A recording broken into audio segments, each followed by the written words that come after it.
Welcome back, everybody. In this section, or in this video, we'll be continuing to work on section 1.3.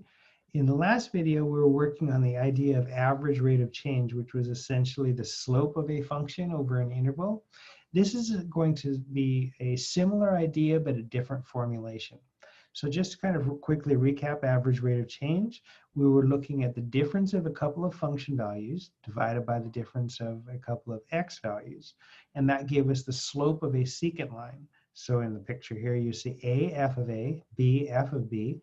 The slope of the red line here, you should be able to see that that's the difference of the y's, f of b minus f of a, divided by the difference of the x's, which is b minus a. So what we're going to do right here is basically just kind of reformulate this in the following way. We're still going to start with this point A that we have here, but instead of thinking about two distinct points, we want to think about this first point A and then what's called an offset of H. So instead of saying, okay, I have this point A and this point B, we'll have this point A, and then we'll go a little bit to the right by a distance of H. What's H? It's just a small positive number that we're going to not really have the need for what its actual value is. We'll just say, okay, for a value, the thing is that we have to have two distinct points, right? You can't have just one point to calculate slope. So we're just saying go right to the right by a little bit. Okay, how much is a little bit? It doesn't matter, just some small amount h. So if you do that, we'll have the point A, f of a still, and then the point A plus h, f of a plus h. Okay, so again, don't get too bogged down into what's h. It's just that little bit of a step to the right. Instead of saying we're going between this point and this point, we're going between, well, this point and then a point 3 feet to the right or something like that. Okay, so with that relabeling done, then we can rewrite our formula for the slope in the following way. We'll have the change in y's up top. That's f of a plus h minus f of a divided by the change in the bottom. If you think about it, what is the difference between a plus h and a? It's just h. That is an advantage to this formulation, is that the fraction that you come up with is simpler because it just has a single term in the denominator. When this is not just numbers, like when we were doing the burning candle problem and so forth, when these are variable expressions, it's going to be a lot simpler if there's only a single term in the denominator. This way of formulating it, either one really, but especially, this is called the difference quotient. And the reason for the name should be pretty clear. Quotient is a division, and it's a division involving one or maybe both differences, depending on how you've chosen to look at it. What it tells you, which is really what is most useful, what it tells you is approximately the slope of f over the interval a to a plus h. Of course, it's only an approximate slope, as we saw with the square root graph. This linear function only kind of approximated the function over an interval. Here on this screen here now, the red one doesn't approximate the blue one at all very well. Okay, so this is the difference quotient. Okay, so we want to just do an example using the formula with this new formulation. So we have here f of x, which is 3x minus 1. We want to find the difference quotient. So we'll have f of a plus h minus f of a divided by h. So here our f is 3x minus 1. So we'll have 3a plus h minus 1. That's our f of a plus h. And we'll subtract from it f of a, which is 3a minus 1. And all that is divided by h. Okay, now we're going to simplify like crazy. Distribute here, we'll have 3a plus 3h minus 1. Now distributing a negative, we'll have minus 3a plus 1. This is still all over h. Okay, we should get some good cancellation happening here, or simplification. The 3a and minus 3a that are here add up to 0. And then this -1 and this +1 also add up to 0. So all that's left in the numerator is a 3h, and then in the denominator is an h. So at this point, the h's divide out, leaving us just a 3. Okay, make sure that you follow all the algebra there. Let me know if you have any questions on it. As far as our result goes, it shouldn't be too surprising. For this one, our function actually was a linear function, 3x minus 1. So it makes sense that our average rate of change turned out to be exactly what the slope is, 3x minus 1. Okay. So I'll leave it to you to do this one. It's going to be very similar to what we just did, and you should find out that the difference quotient ends up being the slope. So you can try this. You should get m for the average rate of change. Okay, so give that a try. And then we're going to do one more example of that. Let's see, we need to put that in. In this example, we saw that the difference quotient worked out to be a constant 3, which makes sense because the function was a linear function, so its average rate of change will be constant. In most more interesting functions, the average rate of change is not constant. It's dependent on x, and so we will see that come out in this example. So for this one, we have our reciprocal function. F of x is 1 over x, and we want to find the difference quotient for it. So this will be f of a plus h minus f of a divided by h, excuse me. So this will be our initial kind of formulation for this. Our reciprocal function gives us 1 over a plus h, and then 1 over a, and then this will be over h. All right, so this difference quotient depends on two things. It depends on a, which is kind of our starting point for where we're calculating that slope. And then additionally, it depends on what our offset or our amount of h is. So since both of those basically are going to vary, I'm going to, at this point, instead of using a for this, if it's all the same to you, I'm going to instead just change that a into an x, just because you could think of it as that we're more used to using x's than a's, if you like. So let me just call that 1 over x plus h minus 1 over x, and that's divided by h. All right, so now we want to simplify this. So in order to do this, we need to get a common denominator and subtract here in the numerator of this fraction. So the two denominators, for the first fraction, we'll need to insert a factor of x. So let's do that. And then for the second fraction, we'll need to insert a factor of x plus h in the numerator and denominator. Okay, so then let's see how that looks. So we'll have x over x, x plus h, minus x plus h over x, x plus h. And then that's all divided by h. So this is one of those situations where it gets a little worse before it gets a little better. In the numerator, though, we can see that we do have a common denominator. So we're going to subtract those fractions in the top. We'll subtract the numerators and keep the same denominator. So we'll have x minus, and notice that both the x and the h and the x plus h are being subtracted. So I'm going to wrap that in parentheses.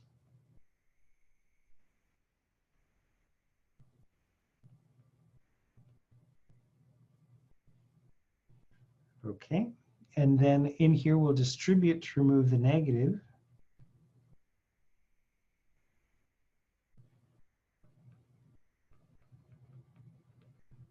Very carefully. And then in this numerator of the fraction, you can see that we have x minus x. So that part is going to add up to 0. We'll have minus h over x, x plus h, and that's over an h.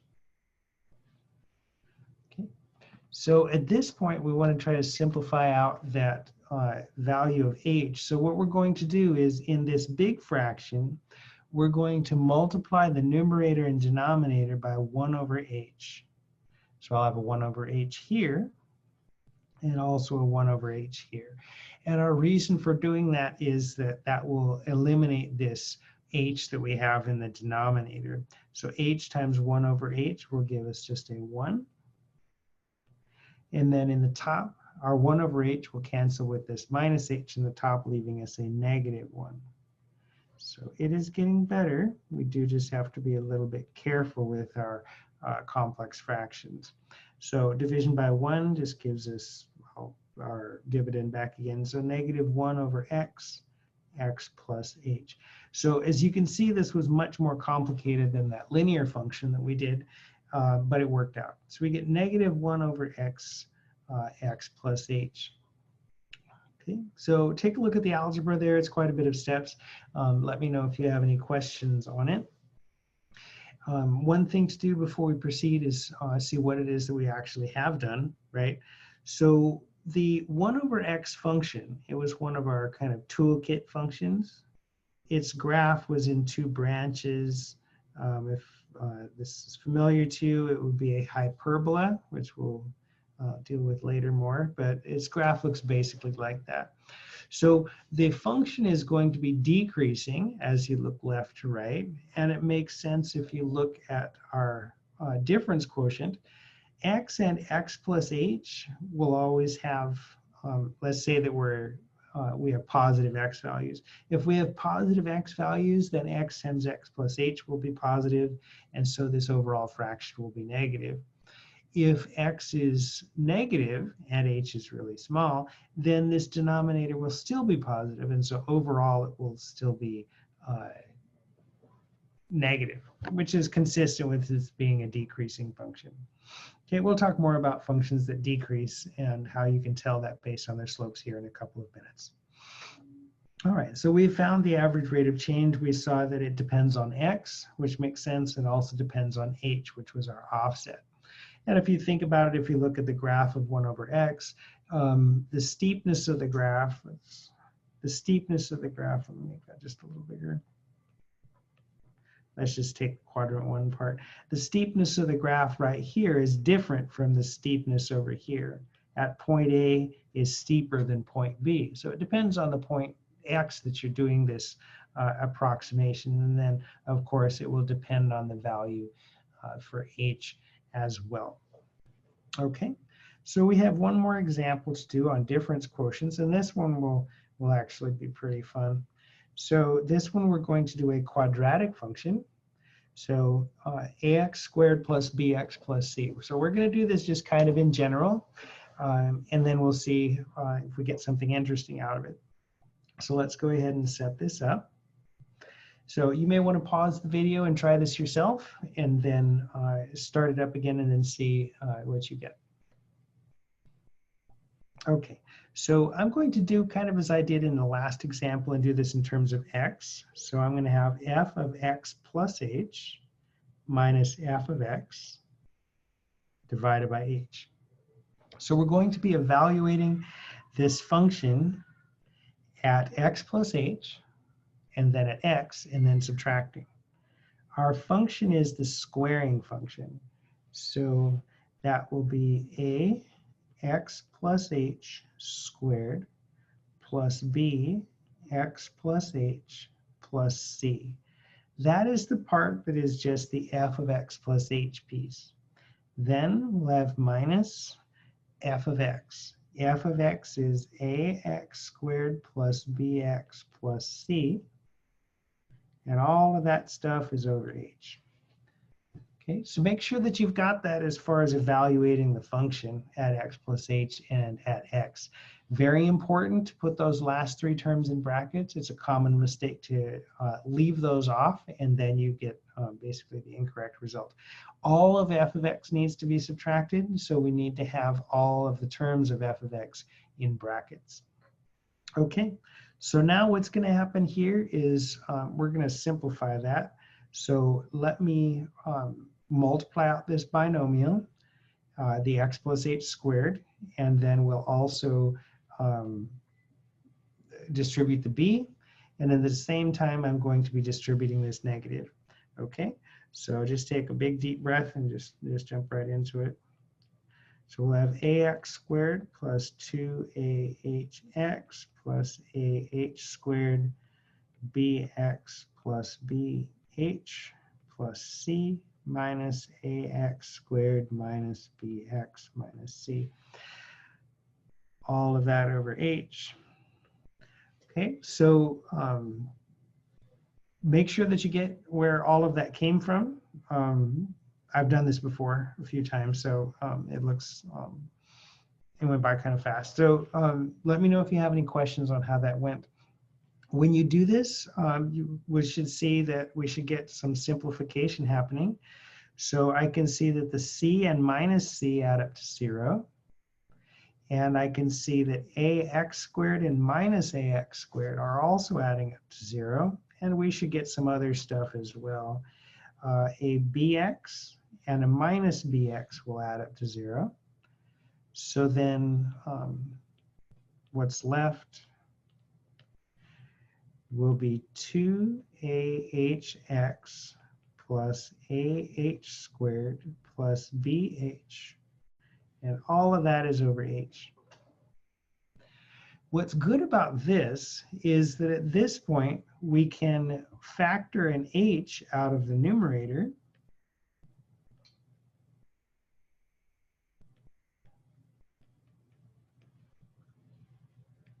And then finally cancel out this h.